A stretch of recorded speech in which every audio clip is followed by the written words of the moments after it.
अस्सलाम वालेकुम व्यूअर्स।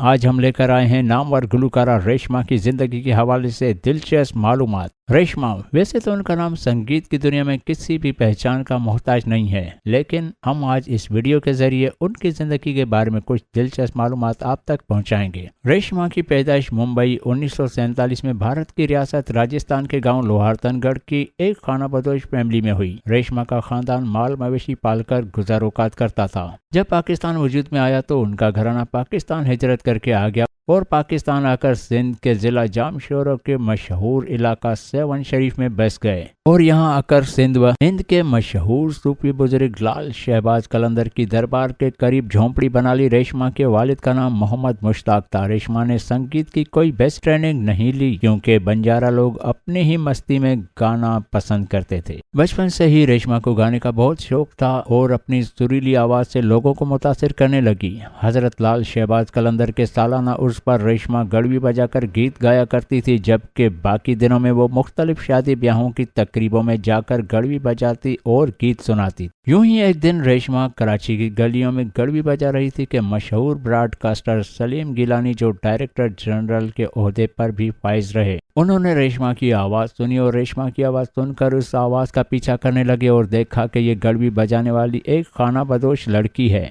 सलीम गिलानी ने उसी वक्त रेशमा को साथ लिया और रेडियो स्टेशन कराची पहुंच गए। वहां रिकॉर्डिंग रूम में ले जाकर रेशमा की आवाज़ में गीत रिकॉर्ड करवाया। वहां पर मौजूद मौसीकारों ने रेशमा की आवाज़ को सुनकर उसका मजाक उड़ाना शुरू कर दिया और उनका कहना था कि ये तुम किस गंवार लड़की को ले आए हो, इसकी आवाज़ स्टूडियो में चलाने के काबिल नहीं। दरअसल ये एक मुनफरिद आवाज़ थी जिसे रिजेक्ट कर दिया गया। रेशमा वहां गीत रिकॉर्ड करवा कर वापस चली गई, लेकिन जब ये रिकॉर्डिंग असल मौसीकारों और गुलकारों तक पहुंची तो सब सुनकर हैरान हो गए क्योंकि यह एक मुनफरिद और दिल को छू लेने वाली आवाज थी। सीनियर गायकों ने इस आवाज को फौरी तलाश करने का हुक्म दिया और यूं उस गुमशुदा हीरे की तलाश शुरू कर दी गई। खानाबदोशों के हर डेरे पर जाकर रेशमा के बारे में मालूम किया गया, मगर कहीं पर भी रेशमा ना मिली। तलाश का सिलसिला जारी रहा। तकरीबन 1.5 साल के बाद सेवन शरीफ के मेले पर सलीम गिलानी को रेशमा मिल गई। एक बार फिर रेशमा को गड़वी बजाते हुए देखा गया, लेकिन इस बार उन्होंने इस नायाब हीरे को जाने नहीं दिया।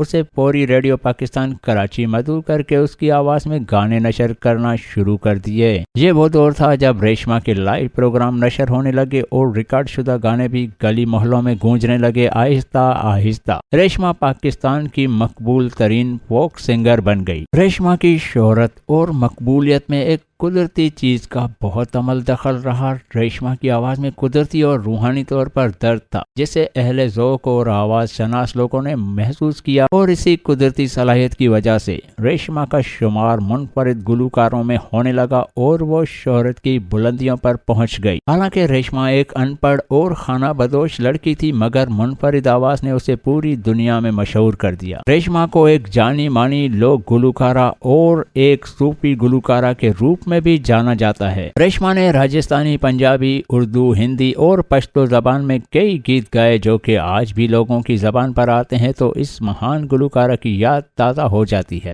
लेकिन इतनी मशहूर गुलकारा होने के बावजूद रेशमा ने अपने घराने की रीतों और रस्मों को ताउम्र न छोड़ा। घरेलू जिंदगी में मसरूफ रहने के साथ साथ भी मौसीकी से जुड़ी रहीं और उनकी शादी छोटी उम्र में ही खान मोहम्मद नामी एक शख्स से हुई और उन्हें 2 बेटे और 2 बेटियां हैं। उनका बड़ा बेटा सामल भी उनकी तरह से एक अच्छा गायक बना और वो भी अपनी माँ के साथ स्टेज पर गाने लगा, लेकिन सामल को इतनी ज्यादा पजीराई नहीं मिल पाई जितनी के रेशमा को मिली। सन 1960 में रेशमा को रेडियो के साथ साथ पाकिस्तानी टीवी पर भी गाने का मौका मिला और रेशमा की आवाज को पूरी दुनिया में और भी ज्यादा पसंद किया जाने लगा। क्योंकि रेशमा बचपन से ही अनपढ़ थी, इसलिए उन्हें हर गीत गाने से पहले याद करवाया जाता था और वो जल्द ही उसे याद कर लेती थी। उन्होंने पाकिस्तान के अलावा भारत, तुर्की, अमेरिका और कई दीगर मुल्कों में भी स्टेज शोज में गाया। इस तरह से पूरी दुनिया में अपनी मखमली आवाज के जादू से सबके दिलों पर राज किया। रेशमा को पाकिस्तानी फिल्मों के लिए भी गाने का मौका मिला और उन्होंने कई फिल्मों के लिए गाने रिकॉर्ड किए। 1962 में ग्रामोफोन कंपनी ऑफ पाकिस्तान ने उनका एक album best of Reshma release किया जिसको काफी पसंद किया गया।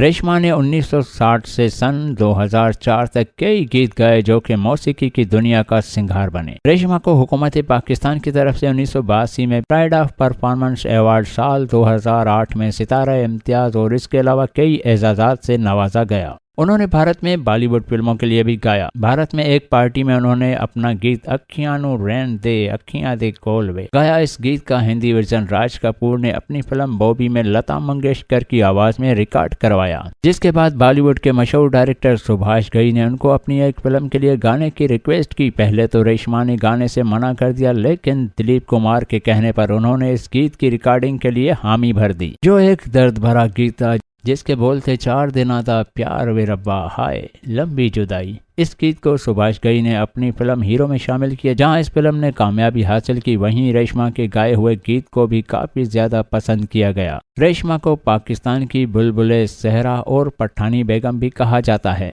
इनके गीतों का जादू बॉलीवुड पर भी लंबे अरसे तक छाया रहा। इनके गीत लंबी जुदाई की धुन को सन 2005 के पॉप एल्बम में भी फिल्माया गया। इस गीत को 2008 की एक फिल्म जन्नत में एक नए अंदाज में पेश किया गया। इन सब गीतों के जरिए से आज भी नामवर गुलकारा रेशमा को याद किया जाता है। रेशमा जब 60 साल की हुई तो पान गुटके सुपारी खाने की वजह से उन्हें गले का कैंसर हुआ, जो कि लाइलाज हो गया, जिस वजह से उसकी आवाज भी बंद हो गई। हुकूमत पाकिस्तान ने रेशमा को इलाज की बेहतरीन सहूलियत दी, लेकिन इसके बावजूद जान बचाई न जा सकी। रेशमा अक्टूबर 2013 में तकरीबन 1 माह तक कोमा में रहीं और 3 नवंबर 2013 को 66 साल की उम्र में इस जहाने पानी से रुखसत हो गईं। लेकिन उनकी गायकी का विरसा आज भी जिंदा है। रेशमा के मदह उनकी बरसी के मौके पर उनके यादगार गीतों को सुनकर उन्हें खराज तहसीन पेश करते हैं।